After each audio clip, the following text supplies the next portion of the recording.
Hi, my friend. Are you ready to be found online wherever your dream clients are searching? Are you looking to make your marketing make sense? Do you want to be able to confidently make decisions about your marketing so that you can stop wasting your time and money and really know what to focus on to grow your business? If so, you are in the right place, and I am so excited to have you here. Let's jump right in. Hey there. So, I've been talking to quite a few people recently, and I keep hearing if I could just get more traffic, everything would be fine in my business. My funnel would work, everything would be great. But I want you to understand that's not necessarily the issue. And I know that may sound weird, seeing as I teach about SEO, I teach about how to get more traffic. But the reality is, we need to make sure all the different parts of your funnel are working in order for that traffic to lead to lead generation and sales. They go hand in hand. Traffic alone does not solve the issue every time. So, hey, it's Rachel. I am so glad you're back here with me for today's podcast. This was an interesting thing that came up in the free training classes, but it's also come up a number of times in the survey that I did recently with the audience. And that is, I'm getting traffic to my website, but I'm not getting any sales, and I don't understand why. And I thought, well, let's talk about this. Like, why are you not getting sales? And the other thing I saw in the survey results was I'm getting traffic, but I get almost no leads. So my friend, something is broken. If you're getting traffic and you're not getting leads and you're not making sales, we don't need more traffic in most cases. We need to fix the leaks within your sales funnel. So traffic, and this is also what happens when people are like, oh, I need just to run ads because I need more traffic. Ads don't fix a broken funnel. Actually, a broken funnel will cost you a ton of money in ad spend. So we want to make sure everything is working organically, meaning without ads, before we put ads behind something. Okay, so why does more traffic make things worse? More traffic is only going to amplify existing problems. So if you have a situation where you're bringing people into your world, maybe you've tried to do SEO on your own, you're bringing people into your world, you're getting traffic, but you're not generating leads and you're not making sales, that tells me there's a breakdown somewhere. Either we're bringing the wrong people into the world, we have the wrong opt-in or freebie, there's something that's making it hard for people to convert on our website. There's all sorts of things that can be impacting our ability to generate leads and sales from our website. The other thing that I see is often at this stage, people are frustrated. They're like, I'm getting traffic, I'm not getting leads, I'm not getting sales. I must just need more traffic in order to get leads and sales. I'm going to start ads. And I know I talked about that a second ago, but I'm going to caution you, do not start ads in this situation. I do run them now, and I run them myself. I understand the strategy. I've spent a lot of time learning, and I also have a background in digital marketing. So I've spent a long time learning this. What I can tell you is that when you have the right strategy and everything is already converting organically, that is the time to start ads. Do not start it before that unless you want to. You might as well just burn a pile of money in the middle of the table if you do it before that. So what you want to look at is, how is my traffic behaving once I get it to my website? Am I getting the expected number of people to opt in for my freebie? If they land on my landing page, am I getting at least 20% of them, 20 out of 100 who see that freebie page? Are they joining? Are they requesting my freebie? 20 is your baseline. Mine personally tend to be closer to 40 to 50%, which is considered to be high converting. It makes me happy. I've spent a lot of time working on those pages and making changes and updates and all of that, revisions, in order to get them to that point. From there, of the people who become leads, what percentage of them become sales? Because that's going to be your ultimate conversion rate. You need to know whether your funnel is, straight to a consult call, if you're a realtor and a download on how to get your house ready to sell or the 5 tips for getting ready to sell. How many of the people who request that go on to become a paying customer? That's your conversion rate. That's what you need to know. So we want to make sure that we know that we're getting the right people, because the people who are coming to our site are downloading our freebies. They're signing up for our mailing list. They're becoming paid customers. So what we want to look at to figure out what's broken, where are things broken, where is the mismatch between the traffic in and the sales and the leads and the revenue. The first thing we look at is the opt-in conversion rate, like I was talking about, that landing page. That's the first place we look to see how many people come to the site total. Of that, how many people get your freebie? Now, you should have your freebie available in many different places. It should be at the top of your homepage. It should be on your blog posts.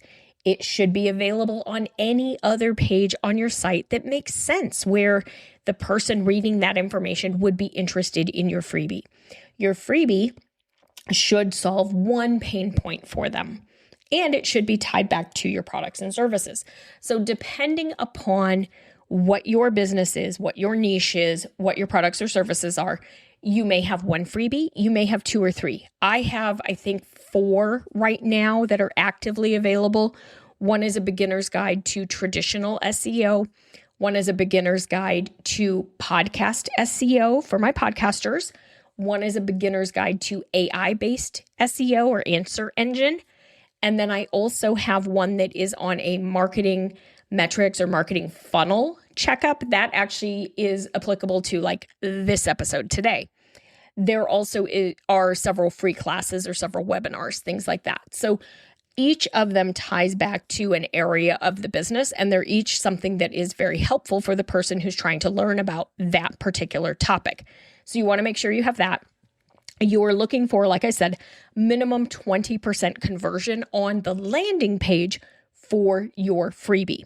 Now, if you're getting 5,000 people a month to your website and you're only getting 2 people to sign up for your freebie, you either haven't offered it in enough places, or you have a freebie that is not speaking to your audience, because you would expect to see some of the people coming to your site. Not everybody's going to sign up for it, but you would expect to see some of the people coming to your site signing up for that freebie.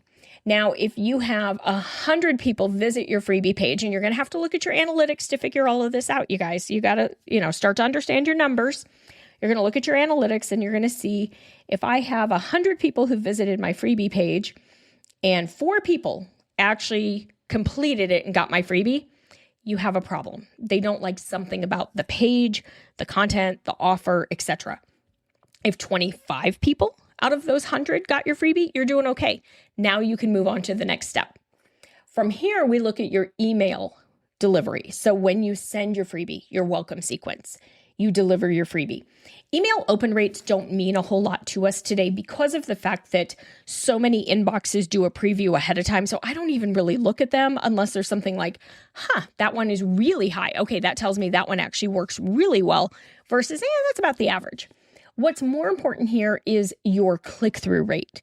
So you really want to understand what percentage of the people who get your email click on something. We want that to be above 1%. Now, your very first one where you're delivering the freebie, if it's like a download or a PDF or something like that, it should have a much higher click-through rate because, again, they're downloading to get that item from you. But your subsequent ones, how many people are clicking on the different emails? Are you giving them something to click on in each email? From there, we want to look at your conversion events. So do you offer consult calls? Do you offer webinar signups? Do people make a purchase from you? How many people have to go through your funnel? How many people have to visit your website, sign up for your freebie, be part of your world to make a purchase? Do you need 100 people to come through to get one purchase? That's a 1% conversion rate. If you have 100 people come through and you get 10 purchases, that's a 10% conversion rate. If 100 people come through and you get 50 purchases, that's a 50% conversion rate. And that is ridiculously amazing. And honestly, you're probably not at that level. Depending on what type of traffic you have and what your offers are and your price point and all of that, your conversion rates are going to be very specific to your situation. I have seen some as low as, 0.5%, especially with cold traffic, all the way up to 30 and 40% for one-on-one services. Or I have one client who's got a one-on-one conversion rate right now. For warm traffic, it's 100%. For cold traffic, it's different. It's much lower. But for warm traffic, she is 100%. If she can get them on that consult call, they want to work with her because she's amazing and they can see it easily and quickly. So that's where we also want to talk about like your show up rates, your close rates. So if people schedule the consult, people come, they sign up for the webinar, what percentage of those people show up for the consult call? What percentage of those people show up for the webinar? What percentage of those people are part of your world that you can actually meet with them? And then of them, what percentage actually buy? I know there's a lot going on in this episode. I work with this, especially with my six-figure entrepreneurs. If you have built a business, you're in that six-figure range, even if you're close. Like if you're close, we work on this. We really figure out where is your funnel leaking so that everything is working at the right level organically. So then you're ready to scale and you're ready to grow and really increase your revenue. The other thing that we want to talk about is just what type of traffic and what do you add when. So I always focus on SEO first because organic traffic it's not the easiest to get, but it is the least expensive. And it is people who are looking for our products. So it is the traffic that is the most likely to convert, which is very important. So we lay the strategy and the foundation with SEO first, creating content that we know people are searching for, optimizing it so it can be found in Google and found in ChatGPT, AI search, etc. We bring those people into the world.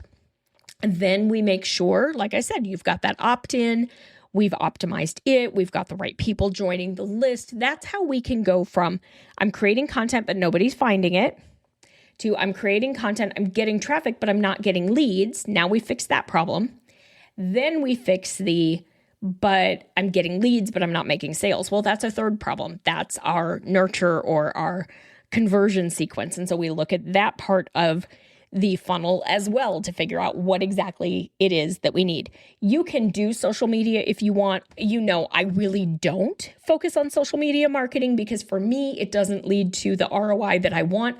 I get more benefit out of my blog and my podcast than I do social media. And so I just don't do it anymore because honestly, it's exhausting. The amount of work that they want you to put into creating content for social media, I'm just not interested in. And I know how to do it. I have a degree in broadcast journalism. Like I went to school for that. I went to school because I wanted to be a news reporter. I was going to be a news anchor. I know how to talk on camera. I know how to do all of it. I know how to edit, and I don't want to put that kind of work into creating little content snippets for the business. So I don't. If you enjoy that and you want to do it, absolutely do it. Once you know that everything is working organically, that's when you start doing ads. Ads are going to be a whole other beast, and they do take time to figure out, and it will cost you probably at least $5,000 in my experience before you really figure out the right audience, the right messaging, the right everything. So having your engine working organically first will make a big difference for you. So what we want to look at is what's the first step. Where are you at today? Now, if you're sitting here and you're listening to this and you're like, Rachel, I had no idea there were this many parts of it, or I've put a funnel together, but I don't really understand it and I really want your help.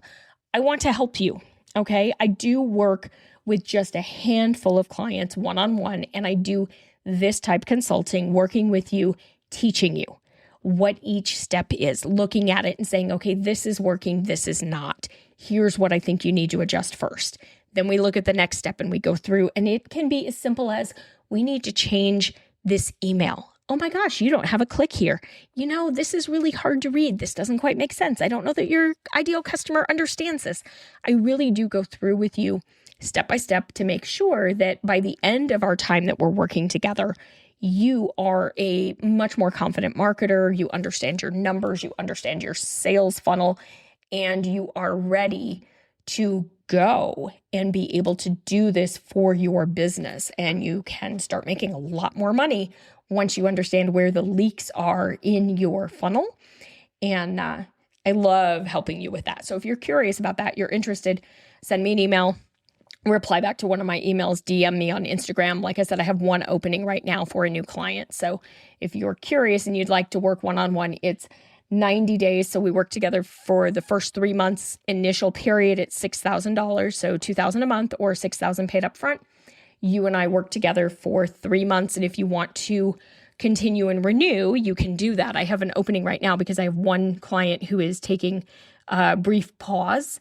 And so I have room to bring somebody else in right now if you're interested. So reach out if you'd like that spot. I'd love to help you with this. All right, you have a great day, and I will see you back here next week. Bye for now. Thank you so much for joining me today. I hope you took away something very actionable that you can start to use in your business right away. If you want any of the freebies that were mentioned, or you want any of my resources or free trainings, you can find those at etchedmarketing.com/freebies. If you would like to work together, I would love to work with you. Send me a note, reply to an email, DM me on Instagram. You know how to find me. I would love to help you grow your business as well. And if you have found this podcast helpful, would you do me the biggest favor and follow it or subscribe on your podcast app of choice, and then give it a rating and review? That really does help. It's just a little something you can do that helps me out in return. I appreciate it so much. I'll see you back here next week.